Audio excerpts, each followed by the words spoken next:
I want to first begin by respectfully acknowledging that the land on which I stand and operate my business here in Treaty 6 territory is home to many First Nations, Métis, and Inuit peoples, including the Cree, Blackfoot, Métis, Nakota Sioux, Iroquois, Dene, Ojibwe, Saulteaux, and Inuit. I honor and respect the many languages, traditions, ceremonies, stories, history, and cultures of the many nations whose traditions were established before treaty. I would also like to acknowledge that this land holds a rich history of a promise to live side by side in peace and friendship for as long as the sun shines, grass grows, and rivers flow, as written in Treaty 6, signed in Fort Pitt in 1876. Indigenous peoples are the fastest growing population in Canada. We're also the youngest population in the country, with nearly half, or 44% of our population under the age of 25. And we're growing at a rate 4 times faster than non-Indigenous peoples in this country. In the next decade alone, we'll see over 750,000 Indigenous youth move through the education system and into their careers. Duncan Campbell Scott has been famously quoted for his plan to get rid of the Indian problem. However, I'm here today to share with you that Indigenous people are not a problem to be fixed, but are instead partners to be collaborated with and integral assets to this nation's future. I should mention that most of these stats come from a 2016 consensus, but can you imagine how much our nations have grown in the last 5 years alone? In fact, Indigenous peoples are starting businesses at 9 times the national average, according to a CCAB report on business reconciliation. And of course, with Indigenous women leading the way. There are over 50,000 Indigenous-owned businesses in Canada who are contributing to a $33 billion economy that's expected to triple in the next 5 years. Now imagine where we're gonna be in another 5 years. Can you picture it? Possibilities, the opportunities. Now it's time. Now is the time to build bridges and foster relationships. With these statistics, as a context for my starting point, I wanted to talk a little bit about my journey as an Indigenous entrepreneur. And I also wanted to talk about how you can participate in reconciliation with Canada's First Peoples and how you can take economic reconciliation to help the nation to shine brightly into the future. Gakio, Gitadamskate now Mallory Yawnghwe in Sigaston. Peter Jackson Egwatrisa Anderson in Egegwat. Oniskapone Kotsinia. Greetings, everyone. My name is Mallory Yawnghwe. My parents are Peter Jackson and Teresa Anderson, and we are from the Saddle Lake Cree Nation, number 125 in North Eastern Alberta in Treaty 6 territory. And I currently operate my business in Amiskwachi Waskaigan, also known as Edmonton. So I'm a recent graduate from the MacEwan School of Business with a major in supply chain management, and I currently work as a procurement specialist with Alberta Infrastructure. I want to first begin by saying how grateful I am to be here today, and I appreciate the opportunity to not only share my story, but to share my passion for growing Indigenous economies, a passion that is core to the mission of my business, Indigenous Box. Helping the world to discover Indigenous commerce is what gets me out of the bed in the morning. I'm sure you can imagine how my passion for Indigenous business led me to a Bachelor of Commerce. But why did I go into supply chain management? Well, I knew I wanted to study something outside my comfort zone, and I knew that I wanted to study something to become an entrepreneur, business. But even though it was new to me, I also knew that my people have entrepreneurship, trade, and commerce in our blood. In fact, Indigenous peoples are the architects for a vast trading network that spanned the entire continent prior to colonization. I call this Turtle Island's original supply chain. Turtle Island is the name for the place now called as North America, but I do believe that this place, this space, is where I belong to, just as much as anybody does. I started out selling cupcakes from a cardboard box at MacEwan and Onion Lake powwows when I was only 6 years old. And I'm forever grateful for the grandparents who bought my 25-cent cupcakes from that dirty little dirty little kid at the powwow. It led to my desire to be a helper and to be a social entrepreneur. I started building websites and finding new ways to lend my hand in support of other Indigenous entrepreneurs. And before the pandemic, I participated in what I call my passion projects, where I consulted on larger projects, mostly working in film to connect our community, promote storytelling, and ensure proper representation of our people and our communities in a mainstream, contemporary way. I contributed to a few places like the Royal Alberta Museum and Fort Edmonton Park's brand new Indigenous Peoples experience. I've always dreamed of it, but recently I took a giant step and established myself as president and CEO of my new startup, Indigenous Box Incorporated. I guess I can tell you a little bit about Indigenous Box. So when I say recently, I mean that I've only been in business for exactly 7 months and 3 days. And in 7 months, we've sold subscription boxes to thousands of customers with boxes in every province and territory in Canada, and dozens of organizations from coast to coast as custom gift boxes. Back in January, I had written a business plan for a startup contest offered by a company called New Relationship Trust.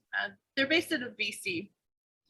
And they offered to award 20 startup grants to Indigenous entrepreneurs who were planning on starting and launching a business within the next 4 months. These startup grants were only $5,000 each. So I decided to write a business plan for Indigenous Box, and I sent it in and waited. It was the middle of February when they announced the winners of the grants, and I was one of them. I hit the ground running, receiving the grant at the end of February, and by March 3rd, I was incorporated as Indigenous Box Inc. I got to work with the help of my husband and our 13-year-old daughter, and even our 4-year-old made sure that we took a lot of breaks. We were building the website and learning about e-commerce, reaching out to entrepreneurs and sampling and buying products. We were learning how to develop a marketing plan, and we even hired lawyers and accountants to manage our incorporation, trademarking, and financials, and building what is now Canada's newest discovery subscription box featuring Indigenous-owned businesses and entrepreneurs and their products. It was a whirlwind few weeks, working night and day, basically every chance I could get in between my office hours and parenting. I think back and I don't know how we slept. But in the beginning, I just put a blank, like a simple timer on a blank website, just a basic HTML countdown timer on a blank website with our logo on it. And I made a few social media accounts and started posting. Right away, I started to notice that the momentum was building. People were curious. They wanted to know what this was all about, and some even saw our pitch video and sort of had an idea. But I decided to take a chance and double the number of boxes that we did for our launch. So on March 14th of this past year, so 7 months ago, we went live offering boxes at indigenousbox.ca. We sold out in 4 days. I was happy and I celebrated, but only for a minute. And then I got quickly back to work, packing boxes all night and all day and brainstorming ideas and concepts for future boxes. Emails started to come in by the dozen. And at one point we were getting emails every 30 seconds to a minute asking if we were making more boxes. It was a whirlwind for sure. So I went back to work and I decided that we were going to do it all over again and restocked. And this time We doubled the capacity, and that sold out in 24 hours. It was a hit. Our business was booming and we needed to keep up. We had hundreds of boxes to pack and hundreds more coming in on our corporate stream.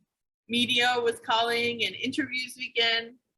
I started to reclaim this space in commerce and found myself in a position to really elevate Indigenous business. That was my goal all along. And to champion our people in a good way. And this is where we're at today, 7 months later, and we're enjoying our warehouse space and making moves to expand on an international level.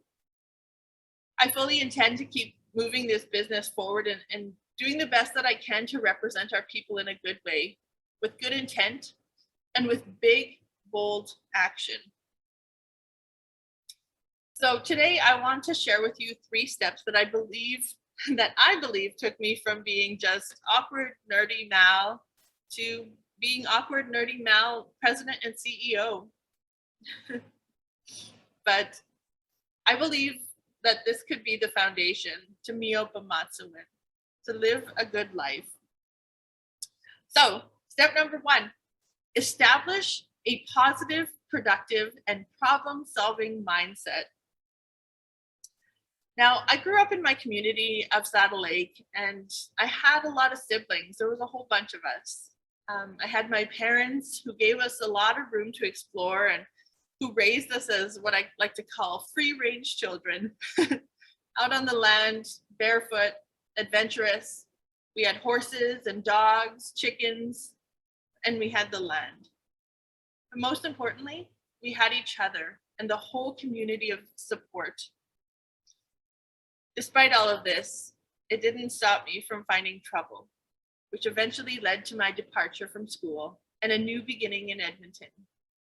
It was a foreign place where I stood finding my way in this scary world, never really thinking about my future. I never really saw people who looked like me outside my home community, and I never really thought about opportunity. Never really thought about opportunity in general, but let alone outside my nation. I even had this dream of one day becoming a flag girl on a construction site, a real dream that come from one of my cousins who held that position. And seemingly she had it all.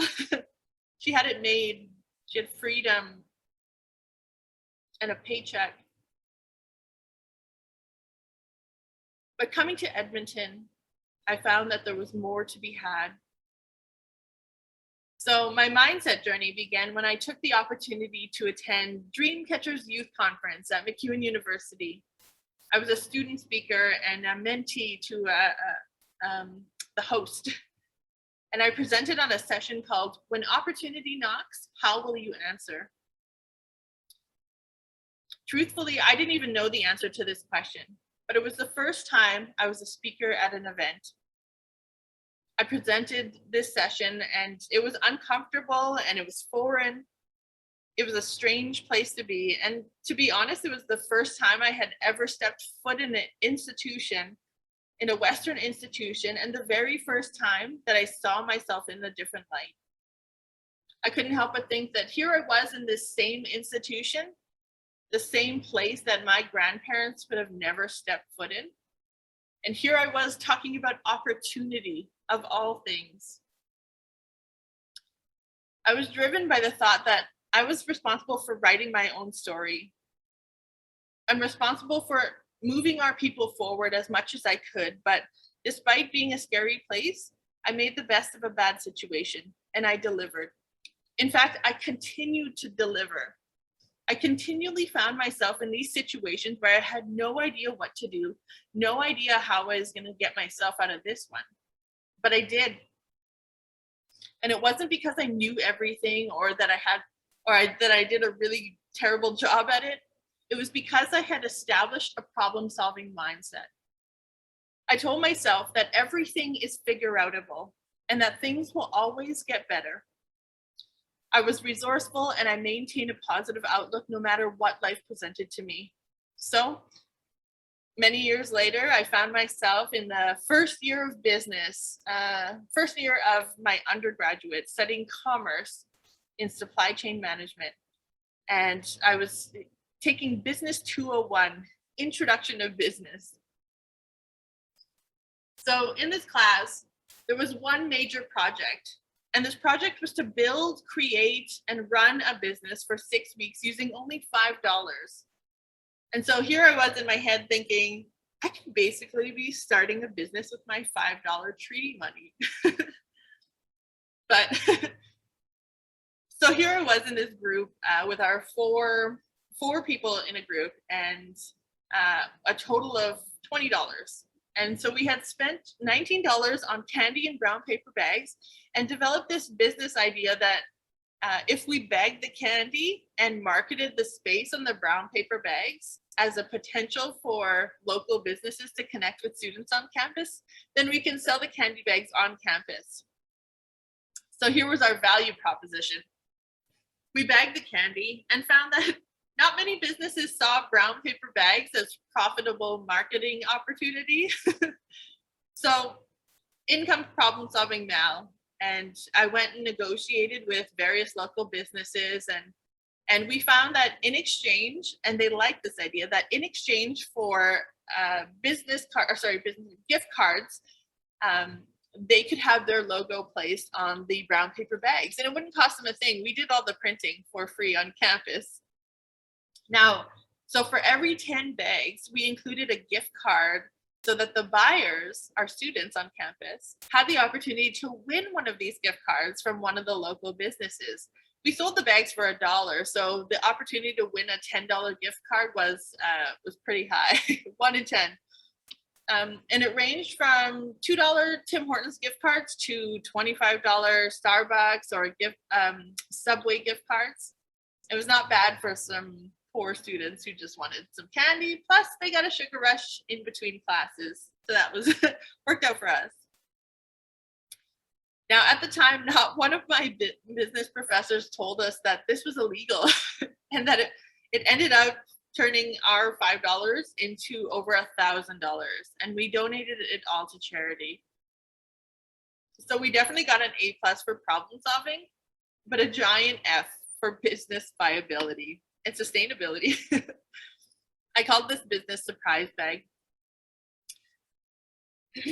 Now I look back and I see the same elements of surprise bag integrated into the model of Indigenous Box, into the business model of Indigenous Box. And there was this project, here I had no idea what I was doing, but it was an opportunity for me to experience problem solving and find my way out of sticky situations. And this experience really changed the way I looked at the world. I felt like suddenly I had these glasses on that helped me see opportunity. And as you begin to think like an entrepreneur, you'll notice that business ideas can come from anywhere. You'll go into a store and you'll start paying attention to displays and branding, marketing messages, and you'll even start seeing ads and start asking yourself, like, hey, what is the message behind this ad? And what are they trying to tell me? This is what I began to see.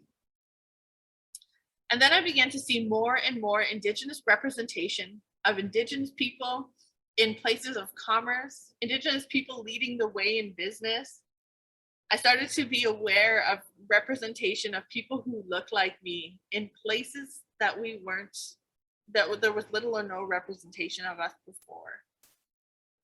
Some of these people, like Ian Gladue from Native Delights and Bansawan, Stephen Judd from the Natives, Bannockburger, Teepee Treats, Mother Earth Essentials. So many entrepreneurs were out there doing incredible work. And it was the same thing that I was doing, networking, building relationships. I was finding that they were all out there working hard to find opportunity and to take advantage of it, to move our people forward into these spaces. Which leads me to step number 2. Always work at building relationships and community. I truly believe that Indigenous Box has only seen the success that it has because of the relationships I've built over the years, before university even. From the day that I decided to go back to university, I made a point to build connections with everybody that I had an opportunity to sit with. I attended all the events and made connections wherever I could. I went to networking events and panels and conferences. I set a goal to build relationships and to get to know people. I wanted to listen and find out what they were up to, how they got there, and where they were going. Doing this was free in that moment, and I believed it would pay off. But in that moment, it was my short-term strategy, my long-term strategy, and not my short-term tactic. And it turns out that if you talk to a lot of people and you build good relationships and you're kind and you're generous, people will want to help you and they'll want to collaborate with you. This method is what helped me get my internship, which led to my position with infrastructure as a procurement specialist. During my time in public procurement, I held an off-the-side desk position, teaching and facilitating the Indigenous Learning Initiative that was created to educate Alberta public servants on the history of Aboriginal peoples. It was one of the call to action number 57. And in facilitating these sessions, I started to see how so many people had such little awareness or knowledge of residential schools, treaties, or even like intergenerational effects of the attempted genocide on our people. There was very little that people knew about regarding us anyways. And so as I taught these stories, taught these sessions and told stories about my time as an Indigenous woman in this modern age, it wore on me. Giving statistics like Indigenous women are 6 times more likely to experience violence, or Indigenous people have the highest rates of suicide than non-Indigenous people, or Indigenous children have significantly less opportunity, et cetera, et cetera. You know, don't get me wrong, these are very, very important statistics and very important messages to relay. But as an Indigenous woman who has lived my whole life hearing these stats all of the time, I needed to make a change. And I knew that I needed to change some of that narrative. I knew I needed to find and showcase hope in the greatest way that I could. And so I set out to like build something that instilled those values and had those goals. When we sent out our first ever seasonal subscription box, it was our spring renewal box, and it was our first ever. It was monumental. We sent one to a woman in my community, and she was a relative, of course, and she did a Facebook Live unboxing video with her twin daughters, and I felt pretty emotional watching this. And as she started to unbox the items and choose different pieces to show on camera and to talk about the box, her little girl says, "Mommy, that looks like you," pointing to the logo on the box. You'll notice she kind of looks like me. But in this moment, I saw an opportunity to really show our kids people who look like them in spaces where there's little or no representation. I knew that I had to create hope and opportunity through business so that our children and our communities can grow up seeing opportunity everywhere. I started to ask questions to my mentors, and a lot of them were really glad to sit with me. All of them were really glad to sit with me. And I started to ask questions about how I could serve our people in a way that had a lasting effect, in a way that I believed would have a ripple effect. And I knew that I wanted to do something that was representative of me and representative of the teachings that I've been given. But that led me to big action. So when I created step number 3, big action. So I knew that when I created Indigenous Box, that I wanted to either go big or go home. Well, not exactly. I wasn't I was going to keep trying no matter what. I wasn't going to just go home. And I still will. I wanted to show up in the biggest way possible and to shout out to Canada that Indigenous entrepreneurs are doing incredible things. That Indigenous people are using every form of modern commerce afforded to us just like anyone else. And that Indigenous people we're rising in so many spaces. We launched the website and immediately started connecting with big organizations, making plans to bring Indigenous business mainstream. It was all about bold action. It was all about representation, visibility, and challenging assumptions. Now, a few years ago, I read a book called The $100 Startup, and it was by Chris Cabot. And in this book, he proposed this idea that there are 3 types of people and how only one of them had the right combination of traits to succeed in business. They were the martyr, the charlatan, and the hustler.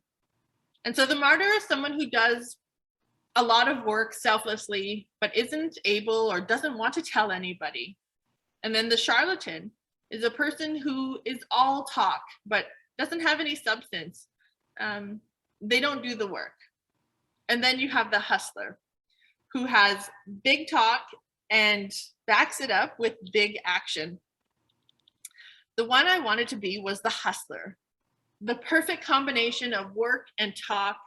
I wanted to take time to create something worth talking about and then talk a lot about it. I wanted to take action, make decisions, take little calculated risks, like make little experiments. And if something didn't work, figure out why and then try again.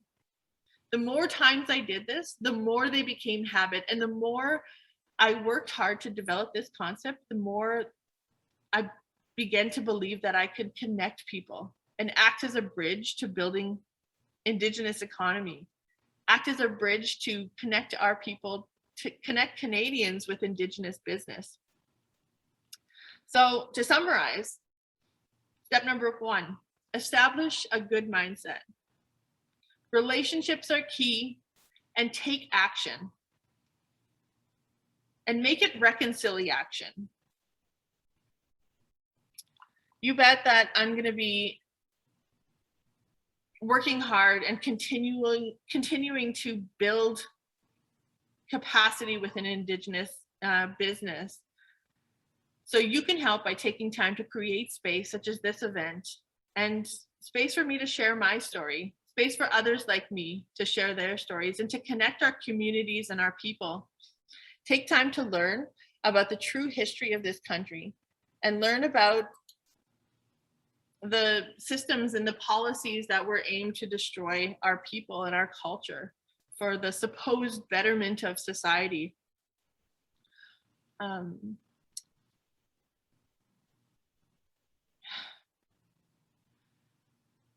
Take time to learn about those policies that failed because we are strong, resilient people. And take a moment to hear the stories. Listen to the stories of the people who have and want to share them. Support Indigenous business and help us reestablish what I call the original supply chain. Help us to build our communities and to build hope and opportunity for everybody. So let's partner together to champion Indigenous peoples. Let's collaborate and work together to build relationships and partnerships that can lead to a bright future for all Canadians. We can do this. Let's just choose to do it together. Thank you so much for taking the time to allow me into your space and to be a part of your day today. Thank you all.